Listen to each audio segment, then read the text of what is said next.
Good morning, dear Chancellor, dear Professor Baliga, dear guests. Welcome here to the University of Helsinki Great Hall. My name is Minna Palmroth and I'm a professor of space physics here at the University of Helsinki and also the chair of Board of Technology Academy Finland. And you are sitting here now in the second oldest university in the Nordic countries. And I would like to also point out this beautiful fresco painted by Albert Edefeld, which signifies our traditions, which date back to 1640. So we are at a very prestigious place right now. It is my great honor and pleasure to introduce you the speaker of the day, Professor Bantval Jayant Baliga from North Carolina State University, who received the prestigious Millennium Technology Prize yesterday. He got the prize for revolutionizing the global electrification, which is also the title of his talk. And the innovation which was awarded is called Insulated Gate Bipolar Transistor, or IGBT. Please, Professor Baliga, the floor is yours.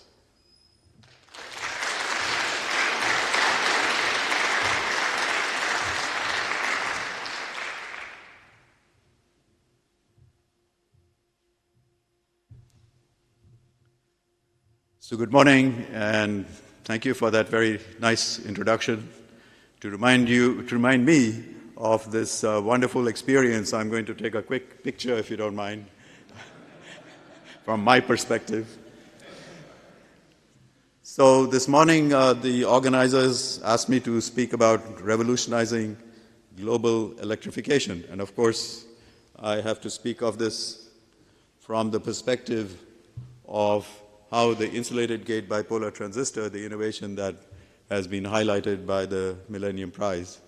So I will discuss the role of this device, but there are many other power electronic device innovations that I've been involved with that are also contributing. So since we are talking about global electrification, it is good to first look at the trends. So this chart shows how energy consumption has been growing in society, because everywhere in the world people want air conditioning, refrigeration, better transportation, and all of this needs more and more energy. So if you look at this chart, I'll ask you to focus on three things that are impacting us very strongly, particularly from the point of view of the environment, and that is the use of fossil fuels.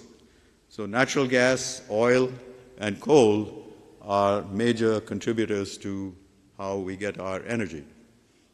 So this is, of course, producing a lot of carbon dioxide emissions.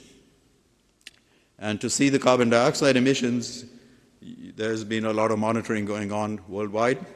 So this chart on the left-hand side shows the amount of carbon emissions from various places in the world.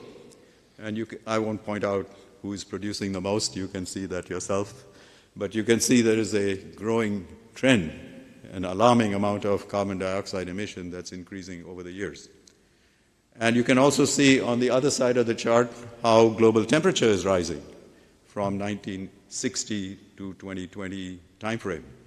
And it is obvious that there is a strong correlation between these two, and many climate scientists have linked the two and said we have to combat carbon dioxide emissions in order to mitigate this rise in temperature, because that has a lot of bad implications for our planet. All right, so in this presentation I'm going to speak about how the IGBT innovation has had an impact, and this is in revolutionizing energy management with greater and greater efficiency. And efficiency is actually named as a low-hanging fruit, because if you can improve efficiency, you gain a lot in terms of energy, but you also gain a lot in terms of cost. So I will show you how consumers have benefited actually in the process of getting this better efficiency. And carbon dioxide emissions are greatly mitigated to combat global warming. So as a background, I'm going to first talk about the IGBT innovation and introduce it to you in a very simple way. And then I'll talk a little bit about how I created the IGBT. And then we'll spend most of the time talking about how it's used by all of you. And we have called this an embedded technology. I call it an embedded technology, which is hidden from the eyes of society. And so the Millennium Prize puts a spotlight on this, which is very good from the point of view of letting society know what it's doing for everyone. So we'll talk about how it works in the consumer sector, the lighting sector, the industrial sector, transportation sector, and medical sector. But it has implications well beyond those as well. And then I'll take a look at the social impact, and we'll finally talk about renewable energy and see how it's impacting that as well. Okay, so in a very simple way, you can think of the IGBT as a switch, and you're all used to using switches in your homes to turn on your lights and turn off your lights. But that is a mechanical switch. IGBT is, of course, an electronic switch. It is a transistor, and it is designed to switch very rapidly, as fast as 100,000 times per second if required. And by doing this, the IGBT revolutionized how power electronics is done. And I like to think of it as changing it from analog control, and there are some power electronics experts, by that I mean phase control, into digital control of power, which is PWM these days. And this produced new types of uses that were not possible before, and dramatically reduced cost and size of the electronics while improving energy efficiency. So what do we need to make such a device successful? So that is given in the blue box. It has to run at a high current density, and that allows us to make the chip, the electronic chip, small. And when you make the chip small, your manufacturing cost goes down, and as you know, everything in the world is driven by cost. No one will adapt something and start using it unless it is inexpensive. And this device needs to work at high voltages and current levels because the applications need that. And as I said before, you need fast switching speed to reduce losses and allow enabling the power electronics to work better. But the other aspect of it is you need a device that can be easily controlled. Otherwise, the control electronics becomes cumbersome and expensive. And the IGBT actually revolutionized that because you went from complex controls to a very much better electronics that could even be integrated onto a chip. And lastly, it is a device that's very rugged and reliable, which all of you want. You don't want to be driving your car and it suddenly stops because the IGBT stopped working, right? Then you will blame Baliga for a bad device. It is a good device it is supposed to be very reliable. All right, so let's go through a little bit of history about how it got created. Now I have to go back all the way to 1977, before many of these young students were born, I think. So there's a patent disclosure dated in 1977 where I proposed making what is called a MOS-gated thyristor. Why is this significant?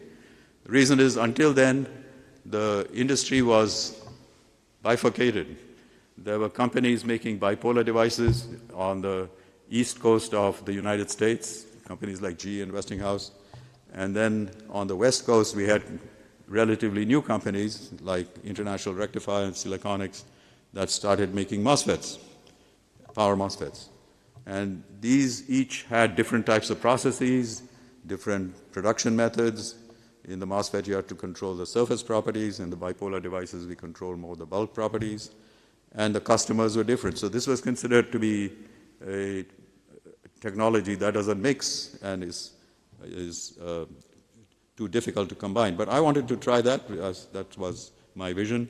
So I proposed a MOS-gated thyristor, as shown here, with a V-groove structure. And you can see me in my lab. I think I was very young, obviously, in those days. They look quite different now. And with my technician. And we set up the process to make this device. And after about 1 year, I went to the lab very excited to see if this idea works. I put it on my probe station, applied a bias to the MOS gate, and voila, the thyristor turned on. I said, wonderful, my idea actually works. First time we are combining MOSFET physics and bipolar physics in one device. So with that success, I went back and started writing a paper that got published, but I could have then moved on to something else. But instead, I noted that in the lower current part, there were transistor-like characteristics, those that show current saturation, as you can see, and I've called it, that is now known as the IGBT mode. So at that time, it was not thought possible that a 4-layer thyristor structure would have this transistor-like behavior. So this was a discovery. And I realized that I could expand that portion into very high current and voltage levels, fortunately, and I did that by creating this structure on the right-hand side, and then I wrote an invention disclosure in September 1990. And this idea got a lot of interest at GE, but it also had a lot of skeptics. So I'll talk about the skeptics in a moment, but before that I'll just say GE got the IGBT patent in 1990, but the patent was actually filed in 1980. So it took 10 years of litigation with the patent office by GE to get this patent because they were so keen on getting all the things in the device correctly patented. And by getting it in 1990, the patent also lasted for much longer for GE as patent protection. All right, so turning to the box with what the skeptics had to say, and I tell this to the young people, that whenever you propose an idea, skeptics will say, of course it's a bad idea, it has this problem and that problem.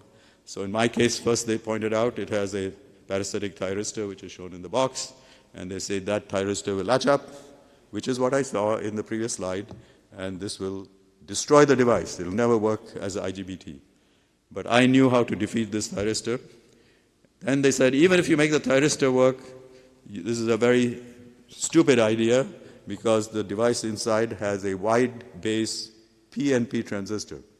The knowledge at that time was to build narrow base NPN transistor, very different than what I'm proposing. So they said this transistor will not carry much current, so why are you bothering to make such a device? But I had a different vision. And then they said there is no way to control the device's switching speed, so maybe we can use it for very slow switching applications like a space heater in your house or something like that, but you cannot use it for running motors or UPS systems and other applications. So these were all challenges I had to overcome, and I have other presentations that I'm giving which go more into the detail. So I had to suppress the thyristor, which I did successfully. I created a new model for this device, which is in my textbook called the PIN MOSFET model, and it predicted very high current handling capability, and this model is now used by everybody. And then I demonstrated a unique electron radiation process that could control the switching speed without destroying the gate oxide and the properties at the surface. So without these critical successes, we would not have IGBTs today. All right, so let's talk now about some practical things. You can create a device, but usually in a research environment, it takes many years of work to make sure it works well, make sure you understand how it works and change the designs many times. And then you would, after 3 or so years, you would take it to the management and say, this is a very good device, we've made it work, let's go into production. And the production people will say, well, this is a novel device, it needs some novel process, so we have to spend $10 million to set up this part of the production line, another $10 million for another piece of equipment, and that'll take us 2 years. So this is a long time frame usually to get something into production. But I had this very smart idea that I could take my device and engineer it so it could be made in an existing production facility that GE had in California. I was in New York, that was in California. So again, for the sake of students, to give them perspective, if a researcher goes to a production line and says, I have this very clever idea, I have not made it, I want to put it into your production line and see if it works, they will say, go back to your research lab. We are busy building things that can make money. You know, we don't have time for your little project. So first I had to convince management at GE this was a good idea, and there's a story behind that, but I'll go straight to the fact that it got all the way up to the chairman of GE, Jack Welch, because we showed that this device could have an impact across the whole GE company, which was very diverse. It had small appliances like the ones you use in your house, mixers, toasters, things like that.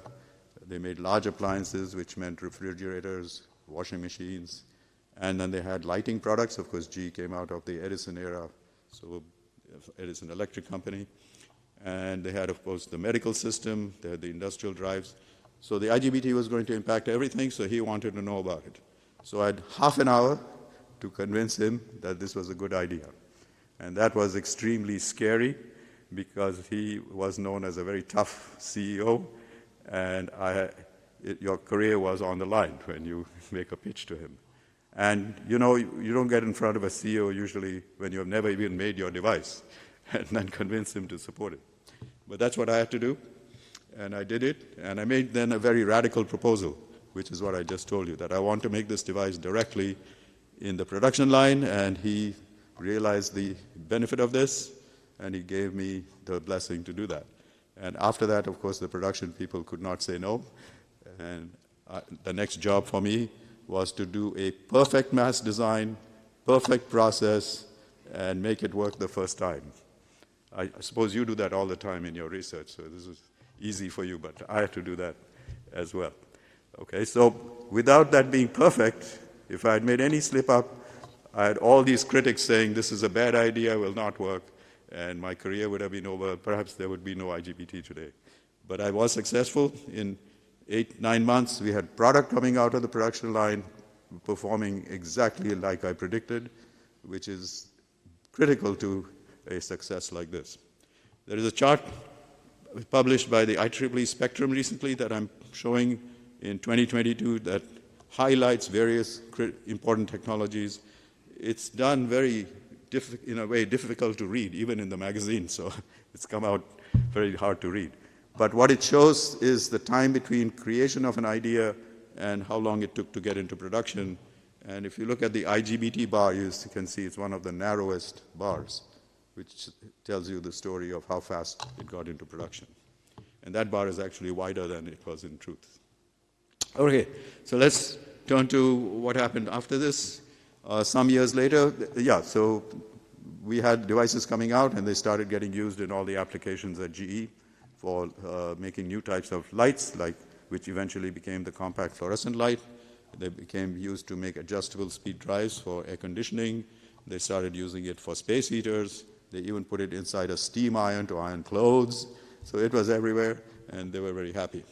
But Jack Welch said this is a very valuable technology for GE, so we better keep it inside GE and not let our competitors get it and start making competing products. So we kept it quiet for some years, but eventually GE released a product in 1983. So historically, this is the first data sheet for an IGBT. So the IGBT went through an evolution in names. So at this time, it was called IGT, Insulated Gate Transistor. Later, the IEEE decided that we should include the name bipolar in it because it does have a bipolar transistor, so it became IGBT. So this, of course, got a lot of attention. We won the IR 100 award, which is very prestigious. It shows some of my colleagues who helped me in designing the device. And then we got the Product of the Year award in 1983 as well. So that tells you when we created the device. The first devices from Japan appeared in 1985. It was a Toshiba device, and later other Japanese companies also produced devices. In terms of Europe, I believe Infineon was the first one to make it in 1987. Okay, so why is the IGBT so successful? It's because it has this feature that we created, which is that we can easily scale the voltage level at which the device works. So within the first 2 or 3 years at GE, I showed that we can not only make 600-volt devices, but 1,200-volt devices, 1,700-volt devices. And I personally thought that perhaps it will not be very good beyond 3,000 volts, but industry proved me wrong. They now make 5.5 kV devices and even higher, and it works actually quite well. So the voltage rating has risen to 6,500 volts. The current rating has also grown rapidly, which means it can handle more and more power as well. So the chart with the power rating shows that we have a fantastic 1,000 times increase in power handling capability by IGBTs in a period of 20 years. And this is why the device is used for so many different applications, including running Shinkansen bullet trains and other high-speed locomotives all over the world. So that chart shows you some uses of the IGBT, and I'll spend more time on this. So today the IGBT is used in all sectors of the economy. I didn't have space to put all the sectors in here, so I've highlighted some. If you want to know more about it, I've written a book which was published in 2023, which is a 1,000-page book, which has about 700 pages with all the applications. So you can enjoy reading those. And it is, I call my voyage of discovery, because I kept finding more and more applications that I even didn't know about. For example, I didn't know it was used in the space shuttle. That was pretty cool to find out. Anyway, so today I won't talk about that, but applications that affect you, because I don't think the space shuttle is there anymore for you to ride on. Okay, so where is it in your house? It's in most of your appliances, refrigerators for driving the compressor, dishwashers, washing machines. It's run the motors. It took away all the gears and made it much more reliable, and more features could be built in. Air conditioning is, of course, a very big use. Heat pumps for buildings and also for homes. And then flat-top cooktops are all powered by IGBTs. Even in the microwave oven it's used, because by using the IGBT they made a high-frequency power supply, and the weight went down by a factor of almost 10 in the power supply. So that allowed it to be more easily installed. The microwave energy is still made by the magnetron. And then, of course, it's used in a lot of small appliances like blenders, mixers, food processors, and vacuum cleaners, where if you can run the motor at a higher speed, you can clean better. So in terms of medical diagnosis, hopefully you don't have to use these machines, but if you do, you can thank the IGBT, because it's in the power supply for X-ray machines, CT scanners, MRI scanners, ultrasound machines for neonatal care, and even LASIK eye surgery. But my favorite unexpected application is the portable defibrillator. Again, I hope you never have to use it, but it is there for your safety. So this is something that would not have been possible without the IGBT. There's a circuit for the defibrillator.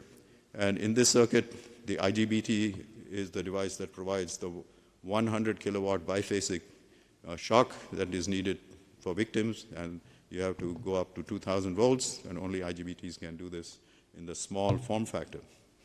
The American Medical Association has estimated that over 100,000 lives are saved each year in the US alone, and of course many more around the world. So that's a blessing I never expected. So this is always wonderful when people take my device and use it in more ways.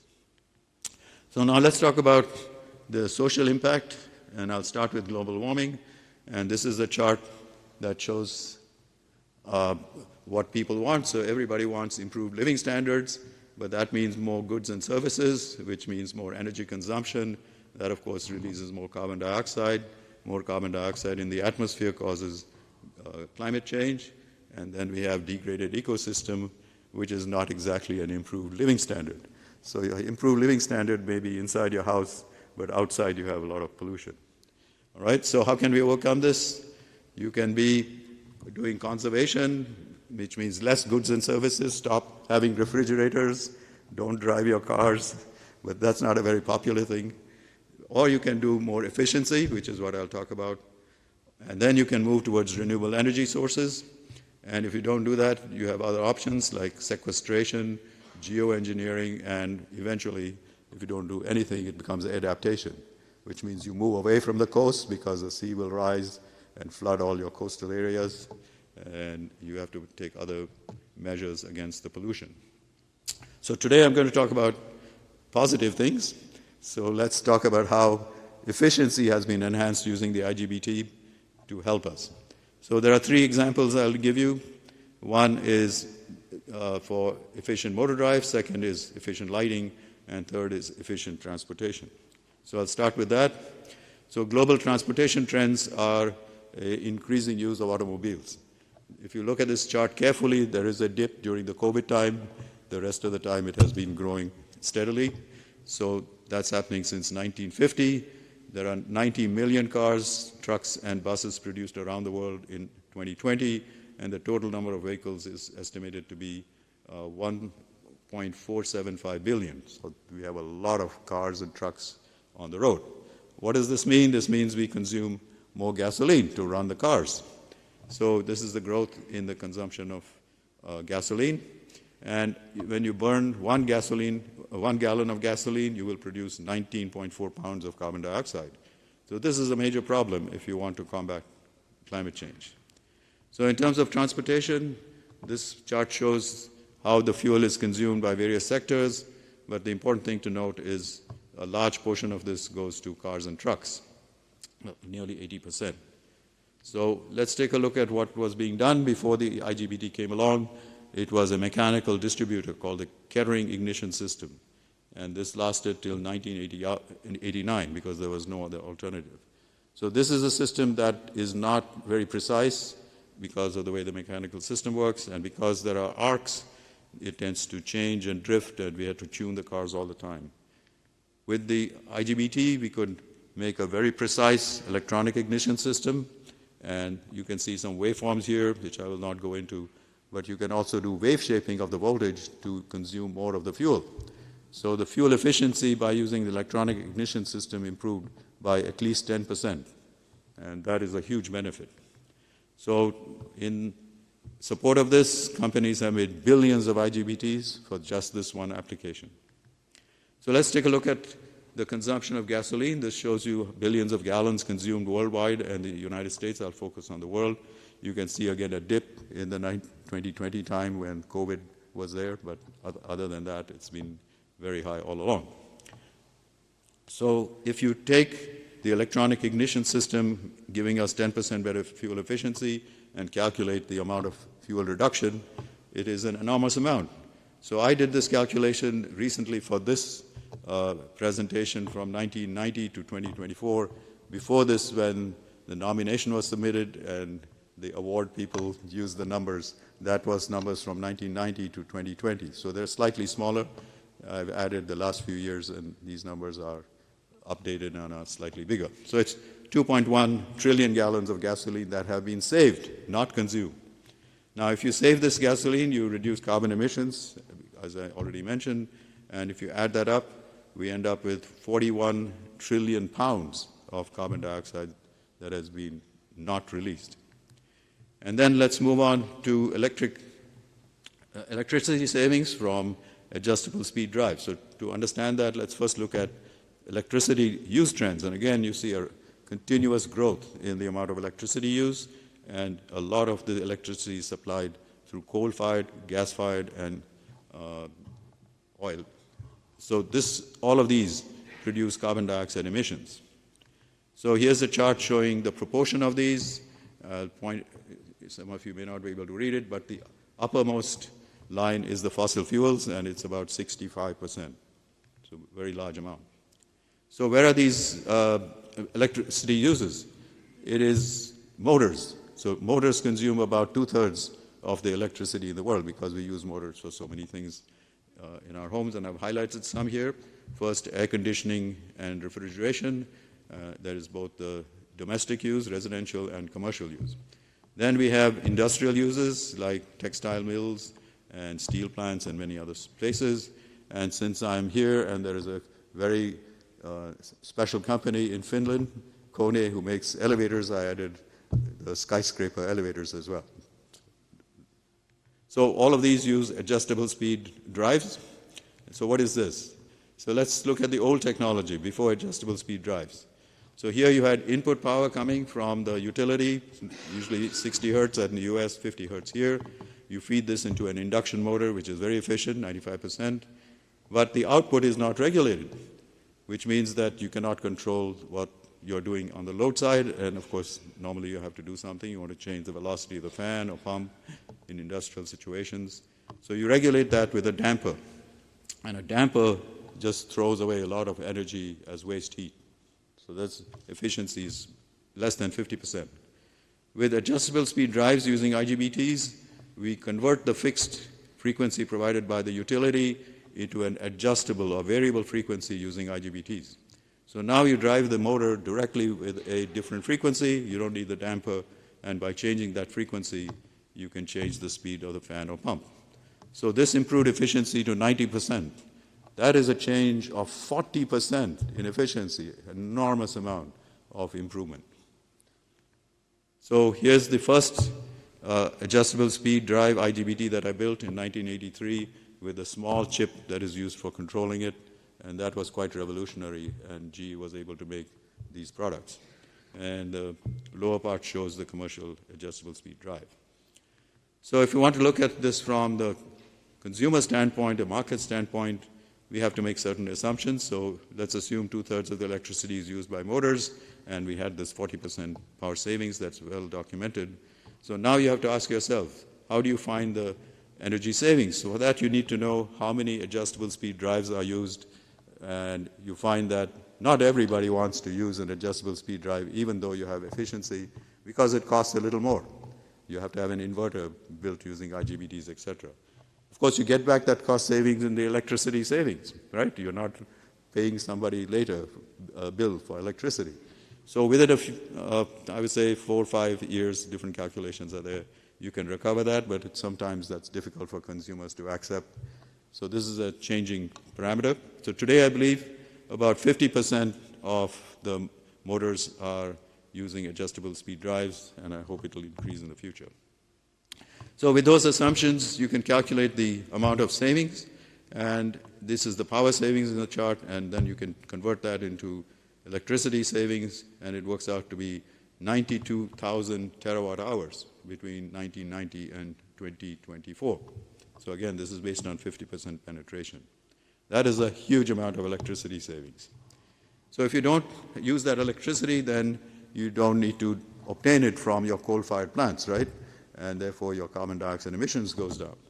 Now, coal-fired plants and fossil fuel plants in general are producing about 60 to 68% of the electricity. So you can convert that then to the amount of carbon dioxide emitted from fossil fuels. It's 1.1 pounds per kilowatt hour. So using that, we can calculate how much carbon dioxide is reduced, and it works out to be 101 trillion pounds. So this number is, again, slightly higher than what you might have seen in the announcements before, because that was only calculated up to 2020. Now we have some more savings up to 24. So things only get better in terms of the impact. All right, so let's talk about the next source of electricity consumption, which is lighting. Lighting consumes about 1/5 of the electricity in the world, because we all like to have lights like here and in your homes. And of course, this is the great achievement by Edison, creating the incandescent lamp. But as you know, in an incandescent lamp, there's a filament. You heat it to about 3,000 degrees, and 5% becomes light. 95% is all heat. Very, very inefficient. So with the IGBT, it became possible to create this compact fluorescent lamp. The challenge in making this lamp is that it has to fit in the same base as you have in your home. Otherwise, you will not be happy using it if you have to buy new lamp bases, right? You want to be able to remove the old bulb and put in a new one. Now, if you want to do that, the electronics has to fit in that small space, and only with the IGBT you can make it compact enough.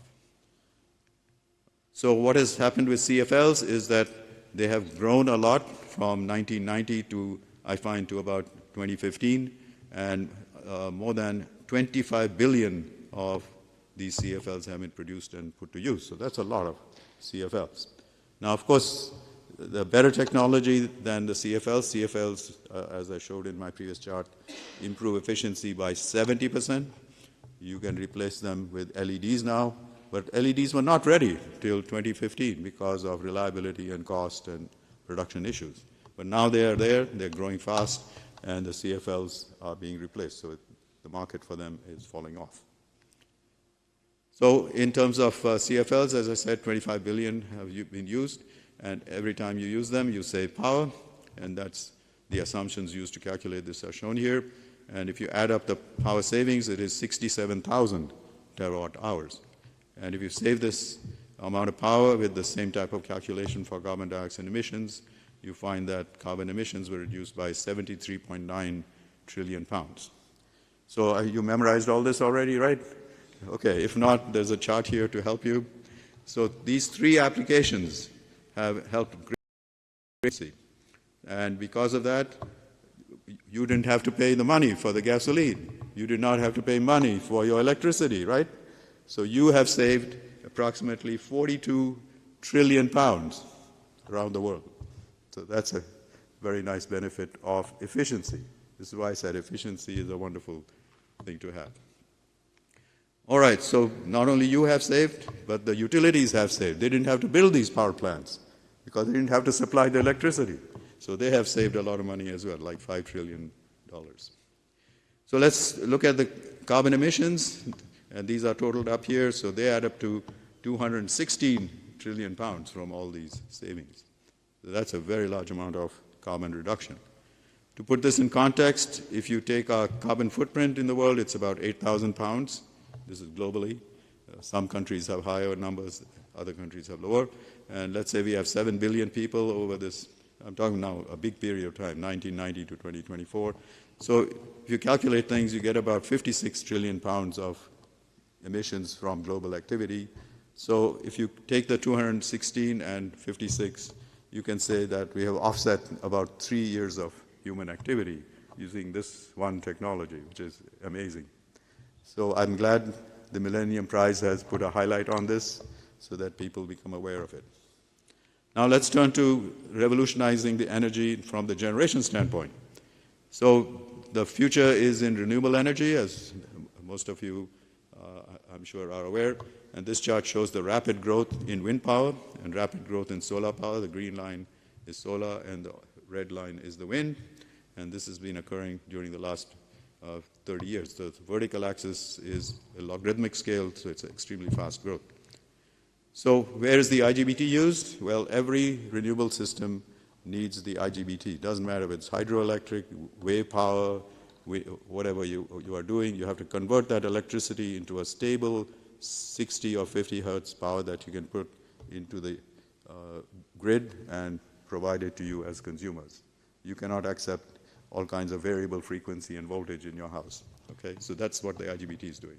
So solar cells produce DC voltage, and that circuit shown converts that into the well-regulated 60 hertz in the US power and supplies it into the grid.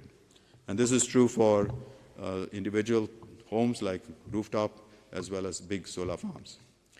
The same holds true for wind power, which produces a variable frequency output because the wind turbine sometimes turns fast with high wind and sometimes very slowly when the wind is low.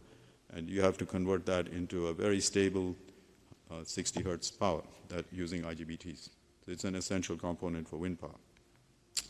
Next, let's talk about revolutionizing transportation. And the next period we have is going from gasoline-powered cars to hybrid electric, which still has gasoline, and then, of course, pure electric.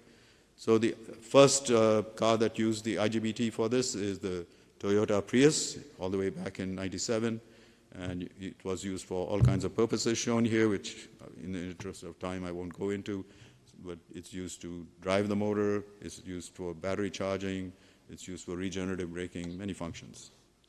And today, almost all the automobile manufacturers use IGBTs to make their cars. There are some high-end cars made using the latest technology, which is something I proposed, which I will be talking about in a lecture tomorrow, the wide bandgap semiconductors. But mostly, everybody is building these vehicles with IGBTs. So what can we expect from this?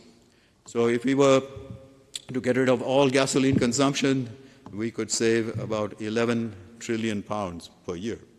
So keep that in mind. If we convert all motor drives from 50% to 100% adjustable speed drives, we could save about 3.5 trillion pounds of emission per year. And then if you did all our electricity production using renewable energy sources, then we could reduce by 19 trillion pounds. So there's huge opportunity in the future. Of course, all of this that I talked about requires enormous investment, right? You cannot build all this thing without investment, and that's a commitment that has to be made by countries and companies. But that is always the case for any technology. So I'll close by saying that the IGBT has had a revolutionary impact on global electrification, which fits the title of this presentation. It is utilized in all sectors of the economy, and we have been able to reduce 216 trillion pounds of carbon dioxide because of technologies enabled by the IGBT, and it is an essential component for renewable solar, wind, and other forms of generation. And it is also a critical component for all hybrid electric and electric cars. And finally, we have future opportunities for carbon dioxide reduction if the world community puts their mind to follow this direction. So I'll end by saying I want to acknowledge the support of the enlightened management at GE, without which I don't believe IGBT would have been commercialized. We had a very dynamic CEO who gave me the support I needed, allowed me to get the device into production very fast, solve all the problems, and show the world this is a very useful device. And then I want to acknowledge that thousands of people around the world then picked it up, including companies like Danfoss and others who are here, to make it more and more practical and enlarge the application. So this award, I think, is a reflection on the whole power electronics community, bringing all of us some very nice glory. So I thank the committee for giving that recognition. Thank you very much for your attention.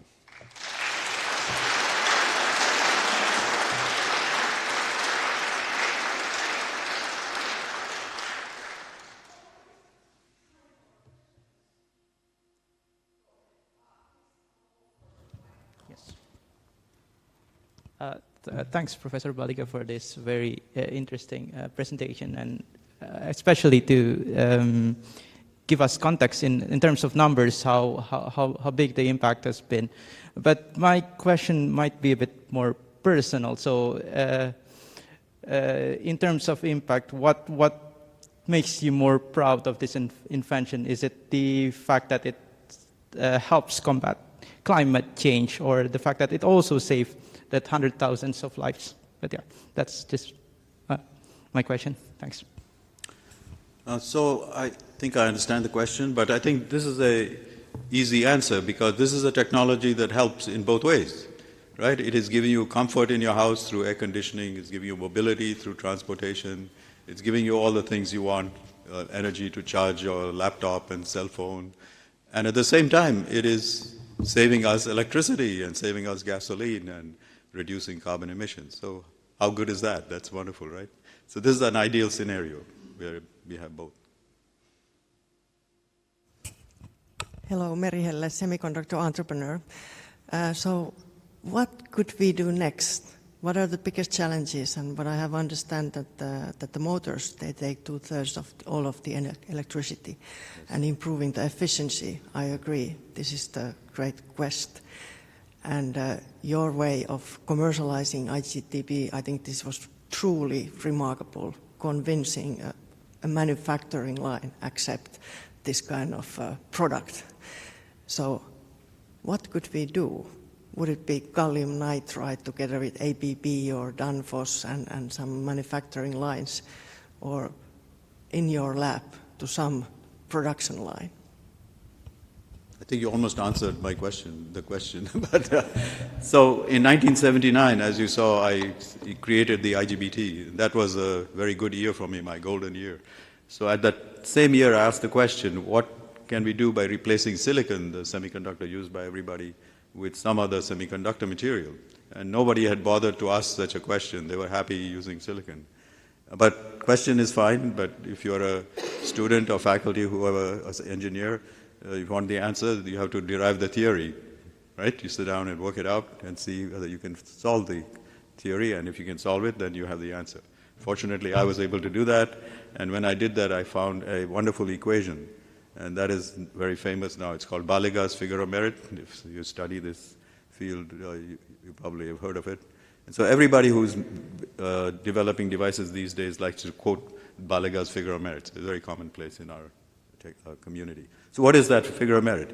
It shows how much you can improve the resistance of a power switch by replacing silicon with another semiconductor. So that's what it's doing. And if you reduce the resistance, then the switch does not waste the power. Power is then transferred from the source to the load that I showed in the first slide, right? The switch is only to transmit. You don't want it to waste any energy. So that's what we're trying to do. So if I put the numbers into that equation for silicon carbide and gallium nitride, as I mentioned, then in those days, the numbers were not very good because the material was not fully developed. The measurements had not been done well. There were a lot of defects, which tend to corrupt the numbers as well. But anyway, I put the best numbers I could. And for silicon carbide, I got a factor of 200 times. Now, in our industry, improving something by 3 or 4 times gets a lot of attention. People get excited and want to invest and start building that technology. So when you hear 200 times, believe me, people pay attention. But it's easy for a professor to have an equation and put a number, but why would you want to believe that in industry? Because it's a lot of money to invest. So you have to prove it. So that's why I moved from GE to North Carolina State and found the funding and found the resources and start making the first silicon carbide devices in my lab. And by 92, we had made the first high-performance diode, and by 1995 or 96, we had the first high-performance MOSFET out of silicon carbide. That really woke everybody up, and all the big investors started putting money in, like in DOD in the US, DOE, Department of Energy, Department of Defense. A lot of companies started investing, and it happened in Japan as well as in Europe. And that grew the community of people working on this, which is important to solve all the problems. Then we discovered that copying the devices that we made in silicon into this material just doesn't work. It has some very difficult issues. So I invented 2 new structures. One is called the JBS diode, and that diode is now manufactured widely and works very well. The other is I invented a device called the shielded channel MOSFET, and these are things I'll talk about tomorrow in another lecture. And that solved the problem for the MOSFETs, and it is also widely produced. So it started going into production in 2005 and 2010, but the cost was too high. And people won't use this technology unless the cost is reasonable. So today the cost of this material devices is about 3 times the cost of the IGBT. So if you just remove the IGBT and put this device in, it doesn't make a good selling point. You have to have some other reason. So the answer is you have to increase the frequency of the electronics. If you do that, then you reduce the size of filters, capacitors, inductors, and there have been studies done in Europe and elsewhere quantifying this, and you can show that for the whole system, the cost goes down with these new devices. And that is how the trend is going now. But it's a difficult thing to displace something, so I'm glad when we are displacing my IGBT, at least it's displaced by my own idea, right? It's better than somebody else's idea. Okay.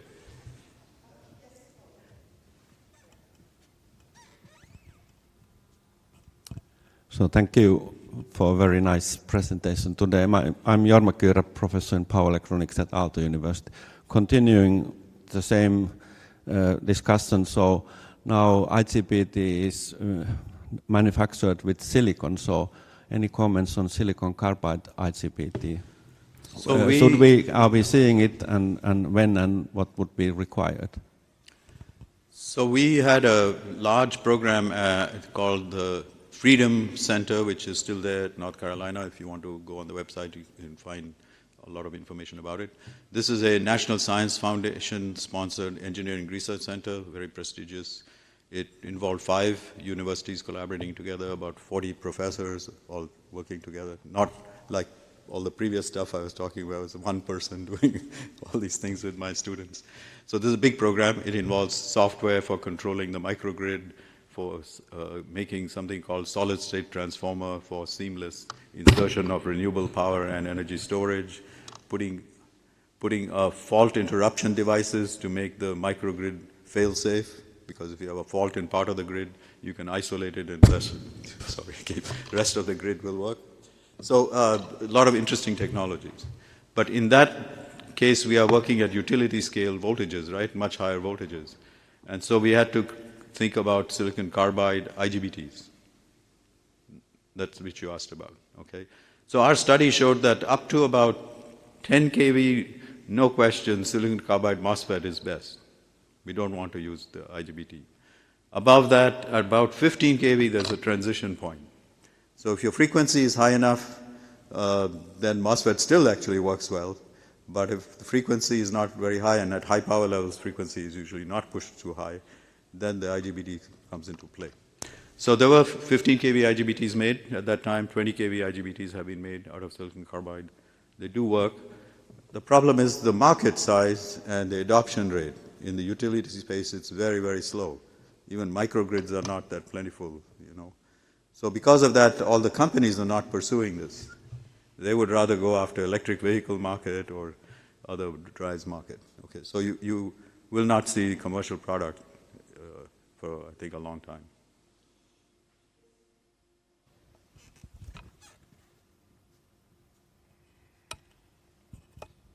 Yeah, my name is Kenko from Sandex, a manufacturer of power semiconductor from Japan. So thank you so much for the lecture and great work, your great work, and we get a lot of benefits because we are selling IGBT too. And actually, my first boss came from GE Semiconductor. You might know him. Yeah. So my question is, you have a real experience about launching IGBT device in the beginning. We now struggle with yield of silicon carbide device too. So let me ask my question. So what was your yield when you tried to launch IGBT device in the beginning? Okay, so you're going quite a while back to 1981.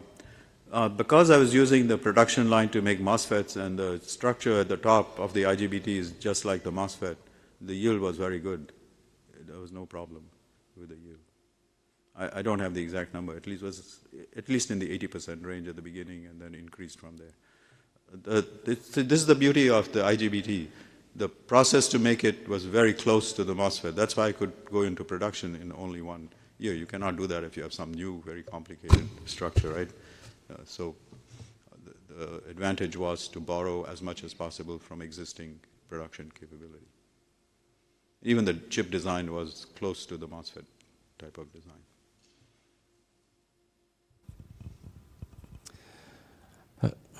Thank you. A question coming a little bit from the technology side to the people side. My name is Henri Hilke. I work for ABB as country HR manager here in Finland. What would be your advice to young students or engineers or researchers? How can they come up with today's IGBT or something even better to make the world a better place? I think it's called cloning. Cloning, right? Cloning. No. Now, what I tell young people is be enthusiastic about your ideas. So people get ideas all the time. Everybody has a lot of clever ideas. The important thing to do after that is not just believe your idea is the greatest idea just because you thought of it. Instead, you should find out what other people have done and make sure that your idea is definitely different and better. So that takes a lot of effort and also some being a little bit of humility to do it properly. And once you convince yourself of that, then you have to convince all the other people around you, like I had all the skeptics and naysayers, and overcome all those objections. That is actually quite difficult. But if you can overcome that, then eventually it will be successful. But remember that after it's successful, all kinds of other people will take credit, okay? So I'm grateful that today I got credit after all these years. Thank you. Paul Mitchell, Imperial College London. I have a comment and a question. So the comment is, whenever I'm teaching IGBTs to my undergraduate class, I always make the statement, and I think the students buy into it, it seems tremendously counterintuitive at first to add a PN junction to a MOSFET and think you can win. So, and of course, at a certain voltage rating you do. So I just wanted to highlight, you must have had tremendous insight into the functioning of this sort of device to be able to pursue that with confidence. And that leads into my question, which is, back when you did this, and certainly I'm not a devices person, but when I've worked with devices people, they always turn to something like Silvaco to do simulations and to optimize. You were doing this in the days before Silvaco existed. How did you do the design process? And by the sound of it, pretty much got it right first time. Yes, you bring up some really nice points, which I haven't talked about. So at that time frame, there were no good simulation tools, as you said. But you also said it's counterintuitive. And I mentioned some of this, so I'll reiterate. People were skeptical that what I proposed was a wide base PNP transistor. And everybody was only building narrow base NPN transistors. You can go and get my textbook and read why. It was clearly obvious that that's a bad idea. But by doing that, they failed to recognize what is called high-level injection physics correctly, which I realized. So I made a model, as I said, the PIN. PIN diodes work with high-level injection and are very efficient conductors. And then I said the current then goes through the MOSFET. So their argument was not only is the PNP transistor terrible in gain, they assume that high-voltage MOSFETs don't provide good drive current, and therefore would not provide the sufficient drive. But that was a mistake because this MOSFET in the IGBT works like a low voltage MOSFET. It does not have a high resistance drift layer underneath. So there were a lot of bad thinking from my critics. But of course, until you prove them wrong by building it and testing it, it will insist they're right. So yeah, there's a lot of intuitive understanding going in.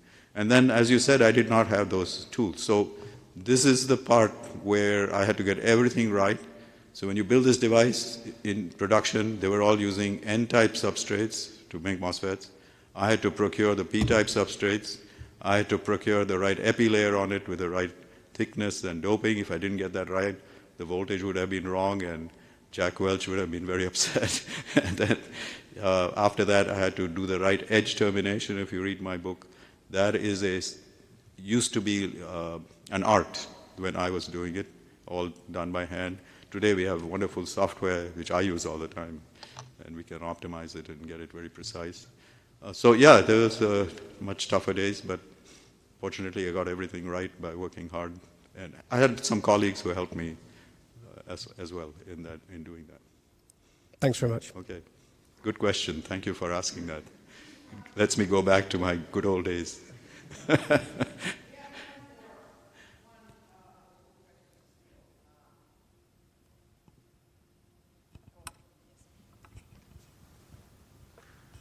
So now my second question goes to societal impact. So how we can draw attention to the things that truly matter. And I think the Millennium Technology Prize plays a big role here. But when we are talking about that the energy savings has been the 3 years of the total energy consumption of the world. And the local newspaper, they didn't have any story about this. And that there was it's a great success story that there is an AI company that AMD acquired with 600 million. And now the founder is supporting professorships. I think this is important. But what truly matters, it's here. And I think it's very unfair that we don't tell to the young people how the world functions and what truly matters. And I think the only one who has got it a little bit close is Intel Inside. But how we tell IGBT Inside, or how could we draw the attention? I think that was more a statement than a question, but since you said that interesting thing, Intel Inside, when I was writing my book, I was amused when I started reading about welding machines being made in the world, and they put a stamp on it, IGBT Inside. It's really there, you can go, because it makes it so much better. So there is an example like that. Yeah, but I think the Millennium Prize is an excellent thing that has brought attention to this. We talk about how when I got my medal from President Obama at the White House, my neighbor said, you go and teach a class at NC State, why is your president suddenly calling you to the White House? I said, no, I do many other things, and my device is used in your house. Because we don't usually talk about that. We talk about our garden or our children. So society is not aware. Yeah. So something better has to be done.